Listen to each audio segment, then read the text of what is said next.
Ini adalah salah satu keris pusaka peninggalan keluarga saya ya. Konon keris sederhana ini juga dipakai sebagai senjata. Benarkah demikian?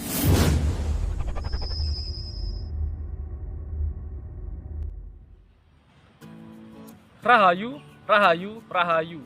Ketemu lagi dengan saya Teddy Wahyono di channel tempat mengenal keris dan pusaka Nusantara lainnya dengan akal sehat dan hati terbuka. Nah, kali ini saya akan membahas sebuah keris ya. Jadi ini adalah warisan eyang saya ya. Kalau untuk warongkonya sendiri ini baru ya. Ini pemberian seorang teman ya. Nah, ini adalah salah satu keris pusaka yang bisa dibilang tangguhnya cukup langka ya. Nah, sebelum saya bahas, buat teman-teman yang belum subscribe, silahkan subscribe dulu biar tidak ketinggalan informasi dari channel ini. Nah, sekarang langsung kita lihat aja ya. Nah, kalau kita lihat, jadi untuk keris ini, jadi ini bentuknya sangat sederhana ya, lurus, gandek polos. Untuk ricikan pejetan sama tikel alis aja ya, Mungkin sekilas teman-teman langsung tahu ya, ini gaya keris apa ya. Sebenarnya ini dari istilahnya era nom-noman itu untuk menyebut era setelah Mataram terbagi menjadi Surakarta dan Yogyakarta ya. Yaitu setelah perjanjian Giyanti tahun 1755. Dan setelah itu Mataram itu terbagi menjadi Surakarta, Yogyakarta. Nah, ini di era itu ya. Nah, kalau teman-teman lihat bentuknya ini cukup khas ya.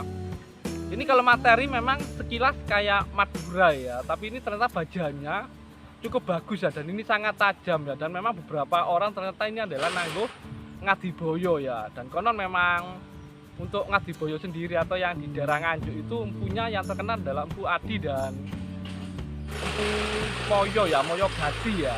Yang terkenal Adi Moyo sebenarnya, itu lama-lama jadi Ngadimoyo atau Ngadiboyo ya. Dan konon beliau itu dulu adalah salah satu istilahnya bawahan dari Pangeran Diponegoro ya, yang istilahnya lari sampai ke Jawa Timur. Kalau Pangeran Diponegoro sendiri perangnya yang terkenal ya perang Jawa itu ya, yang tahun 1825 sampai 1830 yang membuat Belanda sampai rugi banyak itu ya.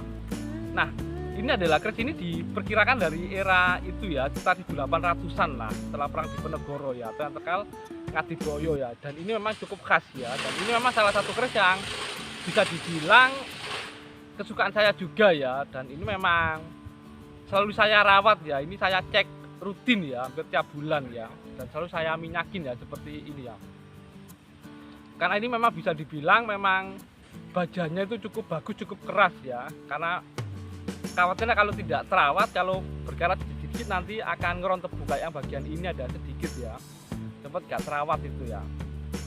Dan kalau di bagian sini ada kayak bekas diadu ya di sini ya. Dan konon memang keris-keris Ngadiboyo itu konon juga memiliki fungsi senjata ya, atau ada yang bilang senjata yang disamarkan jadi keris ya. Makanya untuk bajanya memang bagus-bagus ya, keras dan cukup tajam. Baja keris ini sangat tajam, keris ini. Nah, untuk lebih detailnya tentang keris ini mari kita simak sama-sama.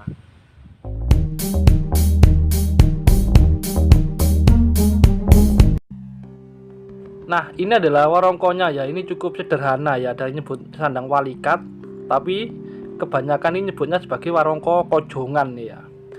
Dan ini adalah pemberian seorang teman ya, yaitu Mas Wawan. Nah, sekarang kita lihat untuk detail bila kerisnya ya. Nah, ini kalau teman-teman lihat bagian sorsoran dan keseluruhan bentuknya, ini memang seperti keris-keris Ngadiboyo ya, terutama bagian sorsorannya itu yang cukup lebar, terus jadiknya miring itu ya, dan bajanya sangat bagus ya. Dan keris ini memang sangat tajam ya bajanya ya. Banyak yang bilang memang keris-keris Ngadiboyo ini banyak difungsikan sebagai senjata selain sebagai pusaka ya. Bahkan ada yang bilang ini adalah sebuah senjata yang disamarkan menjadi pusaka ya. Tapi tetap kalau lihat materi bahan pamor, tempaan, ini masih ada unsur pusakanya ya. Dan ini tilam upeh ya, ada tikel alisnya ya. Ini pamornya wongkon isen ya. Dan untuk keris ini sendiri memang rata-rata ukurannya normal ya, walaupun ada beberapa yang ditemukan berukuran patrem ya. Dan ini kemungkinan memang pernah juga diadu ya dengan senjata lain ya. karena di sini memang ada bekas istilahnya kayak diadu gitu ya. Nah, yang di bagian sini itu ya bisa terlihat ya. Jadi itu ada semacam kayak kuping retak, kayak retak itu ya. Karena memang baja sifatnya seperti itu ya. Jadi retak sebenarnya itu kayak pecah, ada pecahnya gitu ya. Nah, ini adalah bagian sor-sorannya ya. Nah, mungkin itu saja dari saya tentang keris yang cukup sederhana tapi istimewa ini. Semoga bermanfaat dan jangan lupa untuk like dan subscribe-nya. Beda lamun wus sengsem rehing asamun, semune ngaksomo sesamane bangsa sisip, sarwa sareh saking mardi martotomo. Berbeda kalau sudah senang pada keheningan, tampak selalu memaafkan semua kesalahan sesama, serba sabar karena berwatak utama.